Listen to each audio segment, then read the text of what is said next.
Antes de comenzar, me gustaría hacerte dos preguntas. ¿En qué momento una persona deja de ser alguien que falta y se convierte en alguien que nunca volverá? ¿Sabías que si te suscribes a este canal no te perderás ningún documental interesante como este? Respondiéndote a la primera pregunta, déjame contarte que la desaparición de Elena Álvarez no ocurrió en un lugar peligroso, ni durante una situación extrema, ni en medio de un acto que pudiera considerarse imprudente. Ocurrió en pleno día, en una ciudad tranquila, rodeada de cámaras, de gente, de rutinas previsibles. Y quizá por eso, desde el primer momento, el caso adquirió una cualidad profundamente inquietante. No había un punto lógico donde la realidad pudiera haberse quebrado. Elena tenía 34 años y llevaba una vida que, desde fuera, parecía estable. Trabajaba como arquitecta en un estudio mediano, tenía un círculo social reducido pero constante, vivía sola en un apartamento luminoso y ordenado, y mantenía contacto regular con su familia. No había señales de huida, ni de conflicto abierto, ni de desesperación. No había deudas significativas, no había amenazas conocidas, no había planes de irse. La mañana del 17 de abril salió de su casa a las 8:12 de la mañana, como cada día. Las cámaras del edificio la grabaron entrando en el ascensor, revisando el móvil, acomodándose el bolso en el hombro. Nada extraño, nada definitivo. A las 8:15 de la mañana salió al vestíbulo, saludó al portero y cruzó la puerta principal. Ese fue el último momento en que alguien pudo afirmar, con certeza, haberla visto. Su coche permaneció estacionado, su teléfono dejó de emitir señal a las 8:47 de la mañana. No volvió a conectarse jamás. Cuando Elena no llegó al trabajo, nadie se alarmó de inmediato. A veces entraba más tarde, a veces trabajaba desde casa. A las 11, una compañera le escribió. No hubo respuesta. Al mediodía, su jefe intentó llamarla. Nada. A las 4 de la tarde, su hermana empezó a inquietarse. A las 8 de la noche, la inquietud se convirtió en miedo. La policía recibió la denuncia pasadas las 10. Para entonces, Elena llevaba más de 12 horas desaparecida. Desde el primer momento, los investigadores supieron que algo no encajaba. No por lo que había, sino por lo que no había. No había un escenario. No había un último mensaje. No había una llamada. No había una ruptura clara con la rutina. Era como si Elena hubiera salido de casa y el mundo se la hubiera tragado sin dejar huella. La revisión inicial de su apartamento no reveló nada fuera de lugar. Todo estaba limpio, ordenado, funcional. La cama hecha, el ordenador apagado. El portátil del trabajo no estaba allí, lo que indicaba que había salido con la intención de ir a la oficina. Su pasaporte seguía en un cajón, su ropa intacta, sus plantas regadas la noche anterior. No había señales de lucha, no había signos de prisa. La calle frente al edificio estaba cubierta por cámaras municipales y privadas. Los investigadores revisaron horas de grabación. Vieron a Elena salir. Vieron a personas pasar después. Vieron coches circular. Vieron la vida continuar. Pero no la vieron desaparecer. Porque Elena no aparecía entrando en ningún vehículo. No aparecía cruzando la calle. No aparecía caminando hacia el metro. Simplemente dejaba de estar. Ese vacío, ese intervalo de segundos sin explicación, fue el origen de todo. Durante los primeros días, la hipótesis más simple parecía la más probable: un encuentro voluntario, tal vez alguien conocido, tal vez una cita no revelada. Pero esa teoría se debilitó rápidamente. Elena no había borrado conversaciones recientes, no había mensajes sospechosos, no había cambios en sus rutinas digitales. Nada indicaba una doble vida. A los pocos días surgió la segunda hipótesis: un delito oportunista, un secuestro rápido, un error fatal. Pero incluso esa posibilidad chocaba con la falta absoluta de testigos, de ruidos, de grabaciones. Ninguna cámara captó un forcejeo, ningún vecino escuchó nada, ningún comercio reportó un incidente. El caso empezó a crecer. Los medios locales se hicieron eco, luego los nacionales. El rostro de Elena apareció en pantallas, carteles, redes sociales.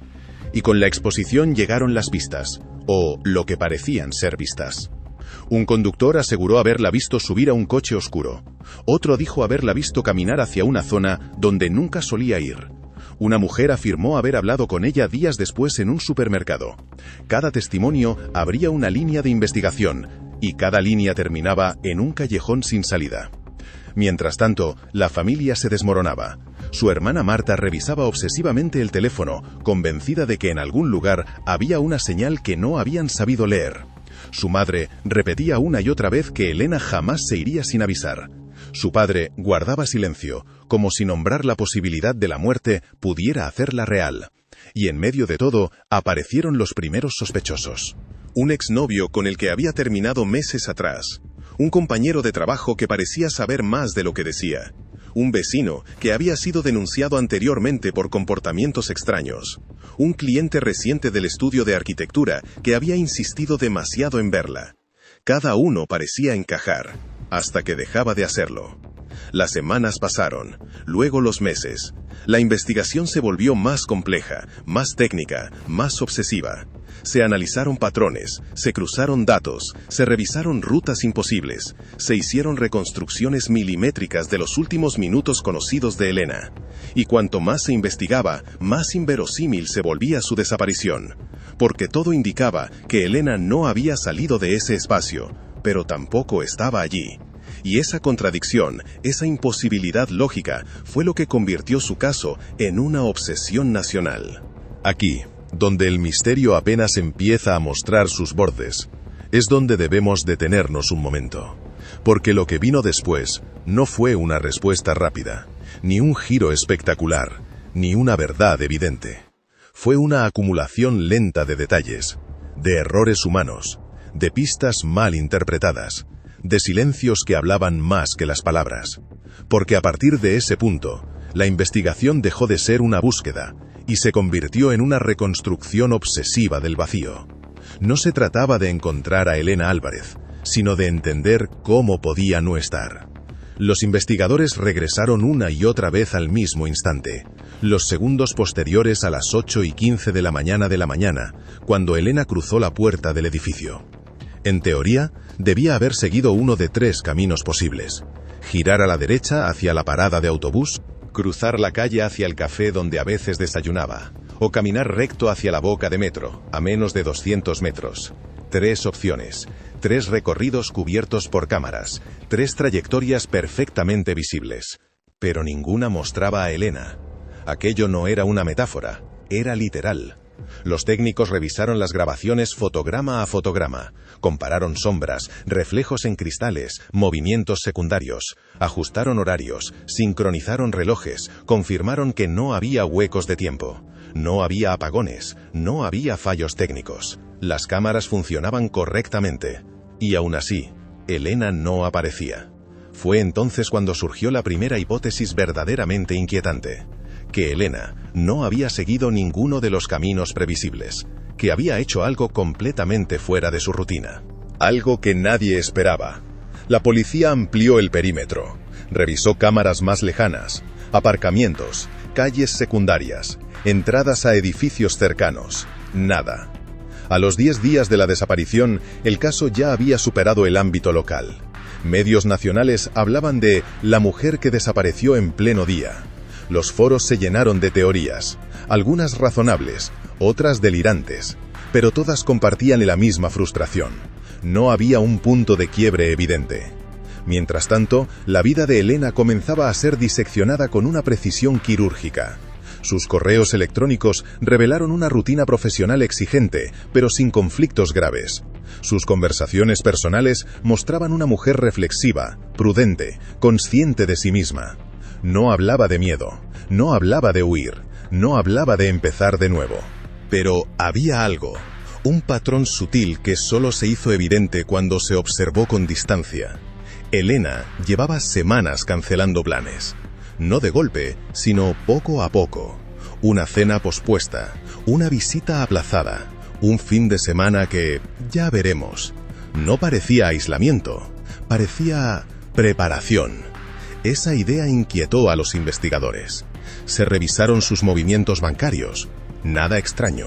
No había retiradas grandes, no había compras sospechosas, no había billetes de transporte fuera de lo común, no había reservas. Elena no parecía estar organizando una desaparición. Entonces apareció la primera pista concreta. Pequeña, frágil, casi invisible.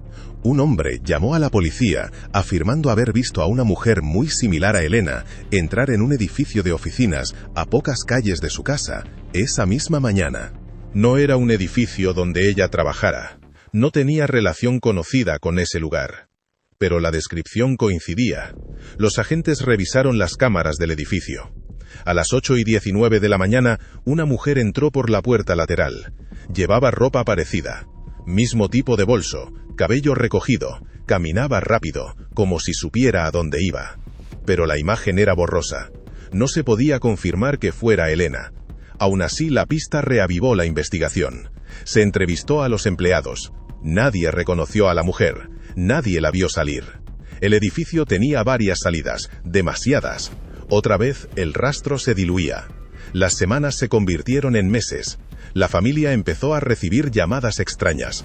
Personas que decían haberla visto en otras ciudades. Testimonios que aseguraban que Elena estaba viva, que había elegido desaparecer, que había sido víctima de una red, de una secta, de un crimen encubierto. Cada llamada era una esperanza breve, seguida de una decepción inevitable. Y con el tiempo, algo empezó a cambiar en la investigación. No fuera, dentro. Uno de los agentes asignados al caso, un investigador veterano, acostumbrado a escenas violentas y confesiones tardías, dijo algo que alteró el enfoque por completo. Estamos buscando un momento de ruptura, pero ¿y si no lo hubo? Esa frase marcó un antes y un después. ¿Qué pasaría si Elena no fue abordada, ni forzada, ni sorprendida? ¿Qué pasaría si entró voluntariamente en una situación que no parecía peligrosa? La lista de personas cercanas volvió a examinarse. Amigos, compañeros, contactos recientes, gente que, sin ser sospechosa, había estado presente en su vida de forma constante. Y fue entonces cuando un nombre, hasta ese momento secundario, comenzó a adquirir peso. Víctor Salas. No era un exnovio, no era un amigo íntimo, no era un vecino problemático. Era el responsable de mantenimiento del edificio donde vivía Elena. Un hombre discreto, amable, servicial, siempre disponible, siempre atento. Conocía los horarios, conocía las rutinas, conocía las cámaras, conocía las entradas secundarias. Había hablado con Elena varias veces en los meses previos, conversaciones breves, cordiales, nada que destacara, pero había algo que nadie había considerado importante hasta entonces. Víctor tenía acceso a zonas no cubiertas por cámaras, pasillos técnicos, salidas internas, espacios que no figuraban en los recorridos habituales. Cuando los investigadores revisaron sus horarios, descubrieron que Víctor había estado trabajando esa mañana, que había registrado entrada a las 7:45 de la mañana, que no había fichado salida hasta las 11:30 de la mañana, y que durante ese tiempo no había testigos claros de todos sus movimientos. La posibilidad era inquietante, pero aún no era una acusación. El interrogatorio fue cordial. Víctor colaboró. Dijo que no había visto a Elena esa mañana, que su trabajo lo mantenía ocupado, que no recordaba nada fuera de lo común.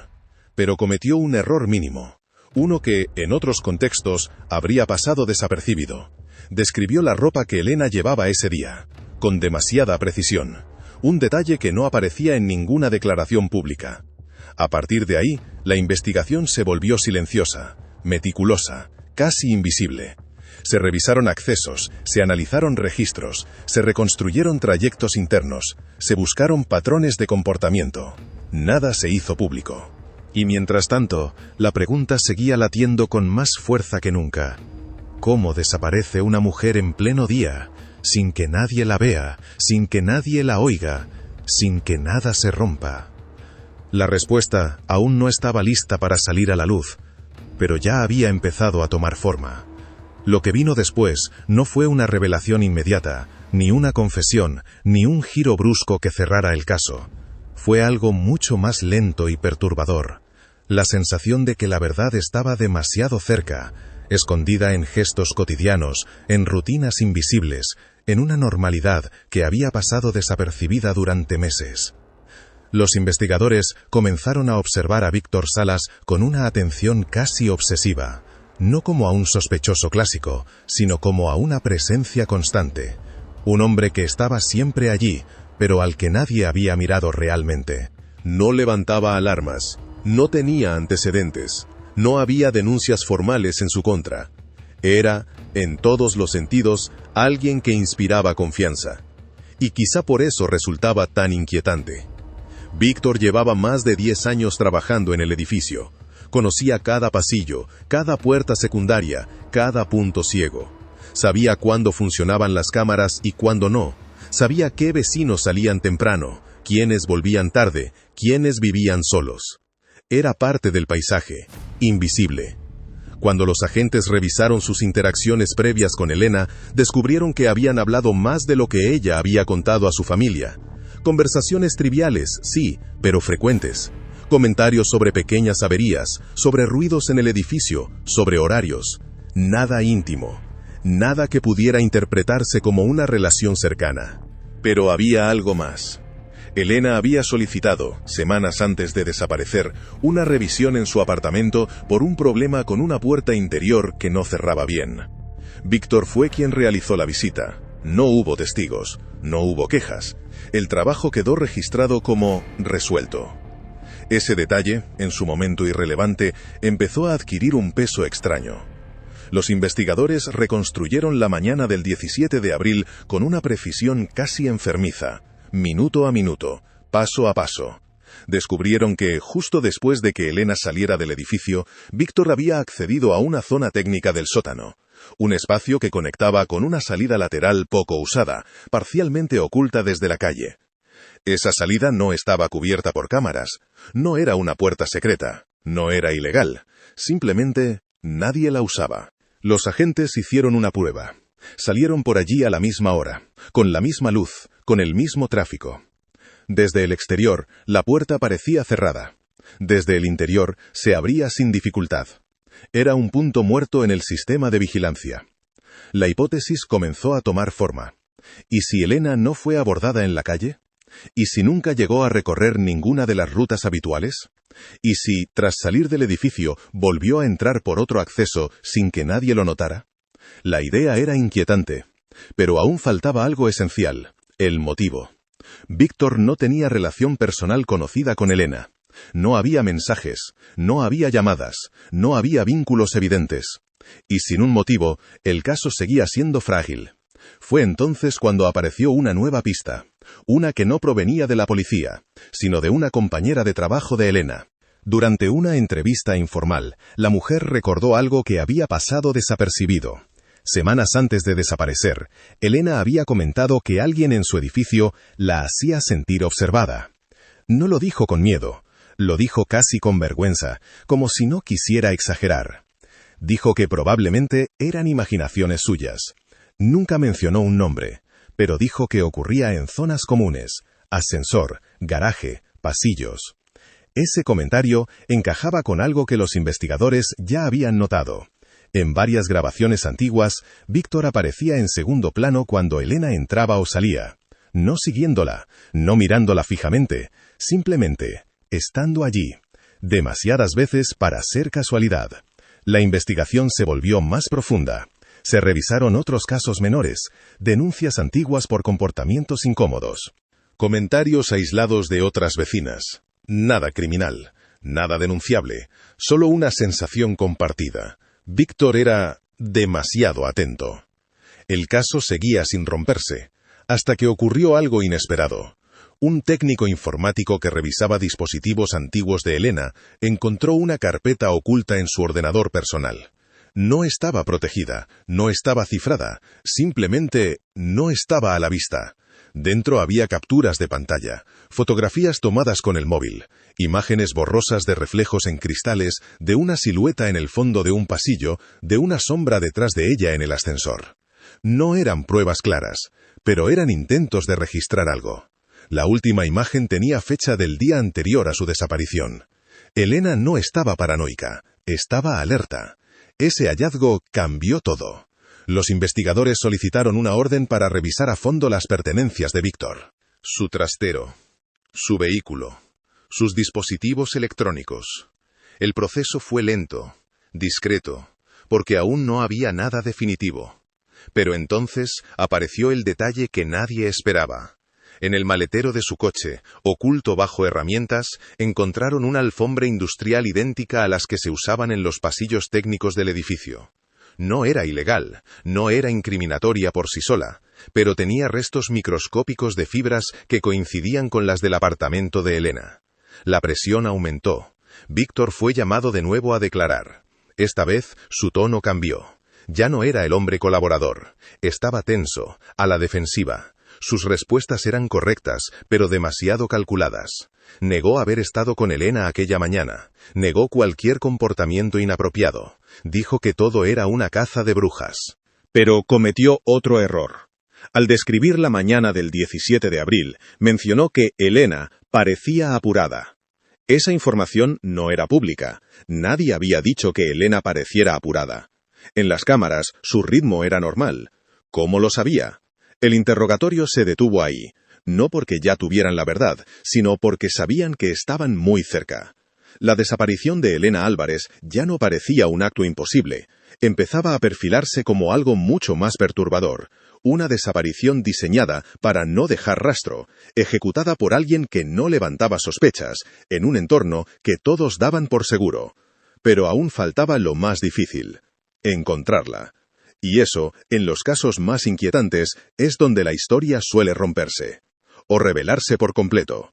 Porque encontrar a Elena no significaba solo localizar un cuerpo o una prueba definitiva. Significaba reconstruir una verdad que llevaba meses escondiéndose detrás de rutinas, de gestos cotidianos y de una confianza que nadie había cuestionado. Y esa reconstrucción, en los casos más inquietantes, suele ser más perturbadora que la desaparición misma.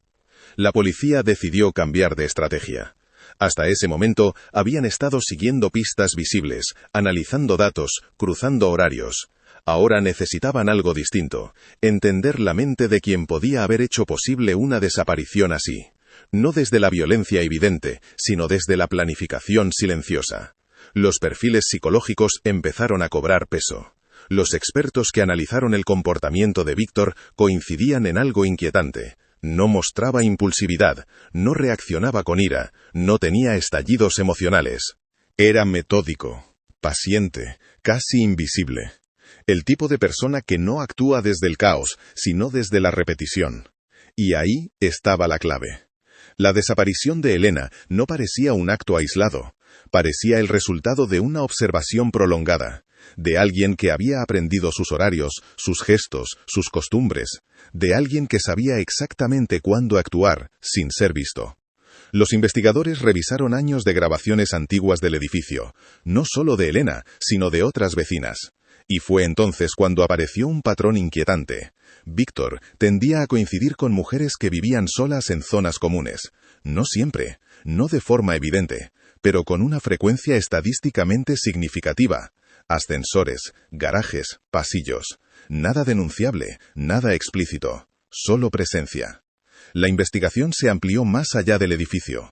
Se revisaron registros de otros lugares donde Víctor había trabajado en el pasado. En uno de ellos, años atrás, una mujer había denunciado sentirse vigilada por el personal de mantenimiento. El caso nunca prosperó. No había pruebas, solo una sensación. Demasiadas sensaciones, demasiadas coincidencias. Mientras tanto, la familia de Elena comenzaba a sentir algo aún más devastador que la incertidumbre: el desgaste. Cada día sin noticias era una forma distinta de duelo. Su hermana Marta alternaba momentos de esperanza irracional con noches de absoluta certeza de que algo terrible había ocurrido. Su madre empezó a hablar de Elena en pasado sin darse cuenta. Su padre evitaba las entrevistas, como si pronunciar su nombre en voz alta pudiera romper lo poco que aún quedaba en pie. Y en medio de ese desgaste emocional, llegó una llamada inesperada. Un hombre afirmó haber visto a una mujer muy parecida a Elena semanas atrás, en una zona industrial a las afueras de la ciudad. No estaba seguro. Dudó al hablar. Dijo que no quería crear falsas expectativas. Pero algo en su tono convenció a la policía de investigar. La zona era un conjunto de naves antiguas, algunas abandonadas, otras en uso parcial. Un lugar donde nadie mira dos veces. donde el ruido de la ciudad se diluye, donde los errores pueden quedar ocultos durante años. Los agentes rastrearon cámaras cercanas. Encontraron un vehículo similar al de Víctor circulando por allí en fechas posteriores a la desaparición. No era una prueba definitiva, pero era suficiente para justificar una búsqueda más exhaustiva. Durante días, equipos especializados peinaron el área. Utilizaron perros, tecnología de detección, drones. No encontraron nada. Otra esperanza que se desvanecía. Pero uno de los agentes notó algo extraño. Una nave aparentemente abandonada tenía signos recientes de mantenimiento. Cerraduras nuevas, limpieza parcial. No encajaba con el entorno.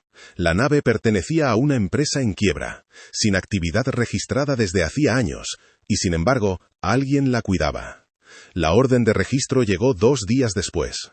Lo que encontraron allí no fue una escena caótica ni explícita. Fue algo mucho más perturbador. Orden, un espacio preparado, una habitación improvisada, sin objetos personales, sin decoración, sin identidad.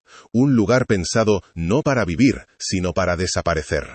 No había restos visibles, no había sangre, pero había fibras, y había marcas en el suelo que indicaban movimientos repetidos, como si alguien hubiera estado allí durante un tiempo prolongado.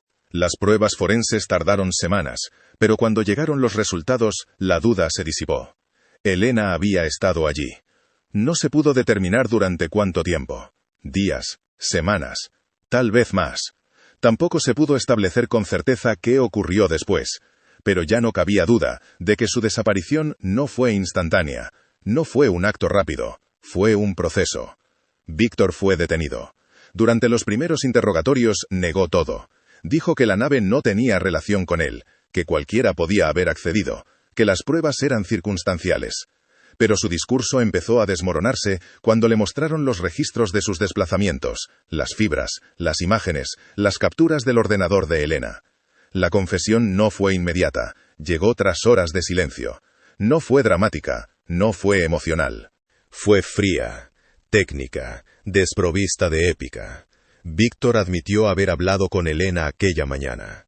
Dijo que ella volvió a entrar al edificio porque había olvidado algo. Dijo que él la interceptó en una zona sin cámaras. Dijo que ella no gritó. Dijo que confió. Y ahí estaba la parte más inquietante de todo. Elena no fue forzada, no fue arrastrada, no fue secuestrada de forma violenta, fue convencida. Víctor había construido durante meses una imagen de seguridad, de ayuda, de presencia constante, y en el momento justo utilizó esa confianza para conducirla fuera de la vista de todos. El final no fue inmediato, no fue espectacular, no fue cinematográfico, fue banal. Y precisamente por eso, devastador. Elena murió días después, según la reconstrucción más probable. No por un acto impulsivo, sino por una combinación de control, negligencia y una realidad que se cerró lentamente sobre ella. El caso se cerró oficialmente 1 año después de su desaparición.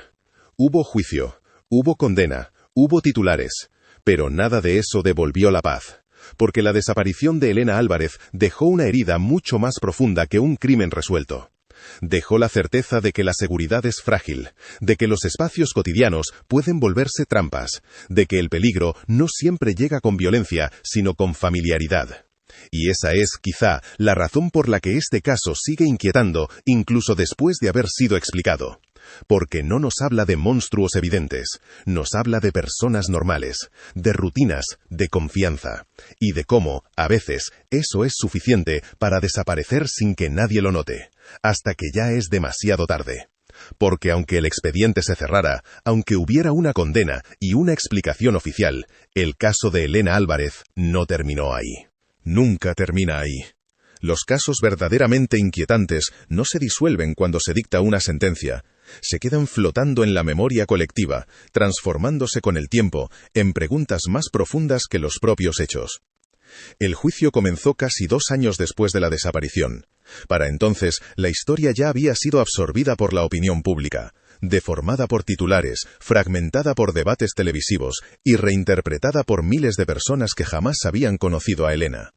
Pero en la sala, lejos del ruido, lo que se desplegó fue algo mucho más sobrio, más incómodo, más humano.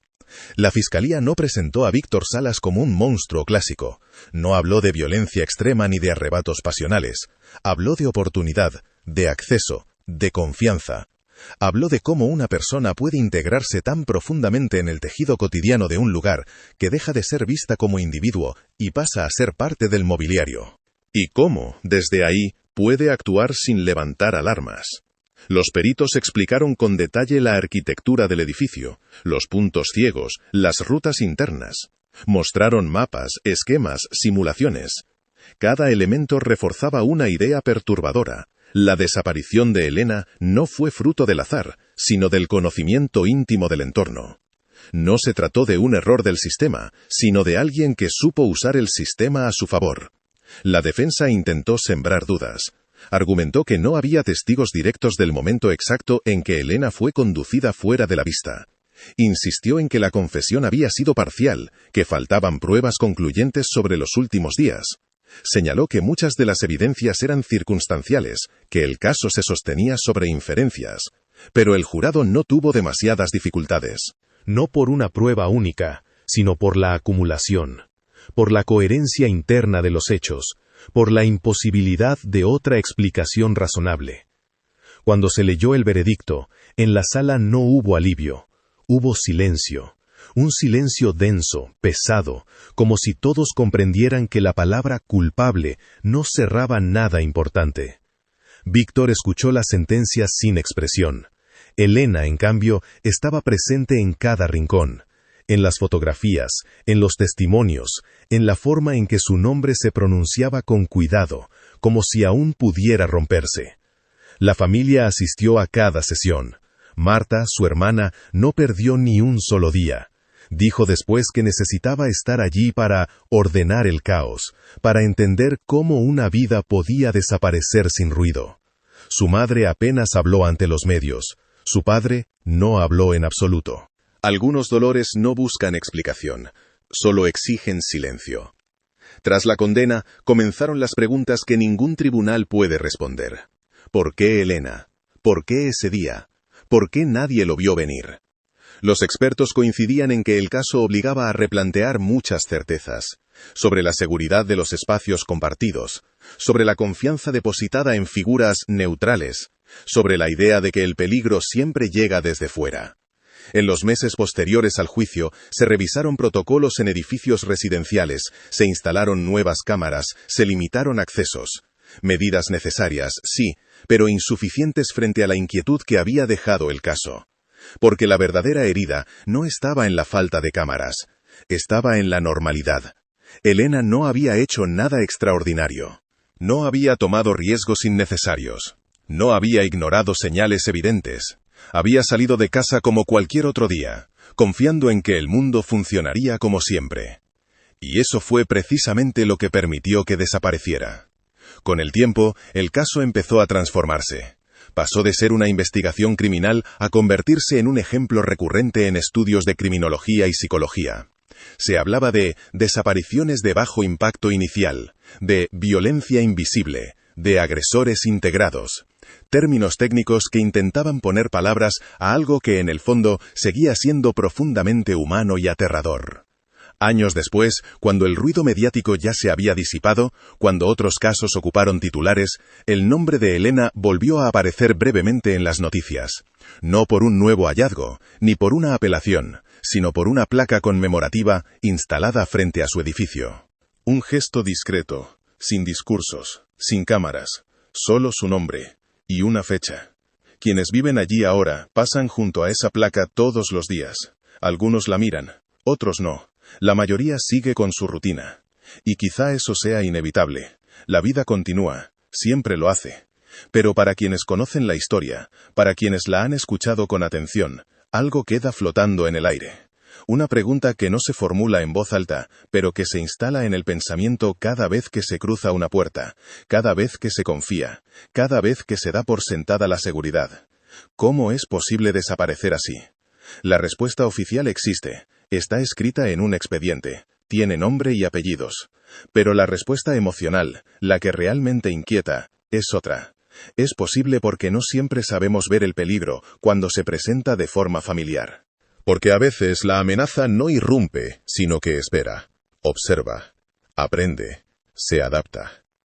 Elena Álvarez no es recordada solo como una víctima, es recordada como un punto de inflexión, como la historia que obligó a muchos a mirar 2 veces aquello que daban por seguro. Y quizá ese sea su legado más poderoso, recordarnos que la desaparición no siempre es ruidosa, ni violenta, ni inmediata. A veces ocurre en silencio, a veces ocurre a plena luz del día.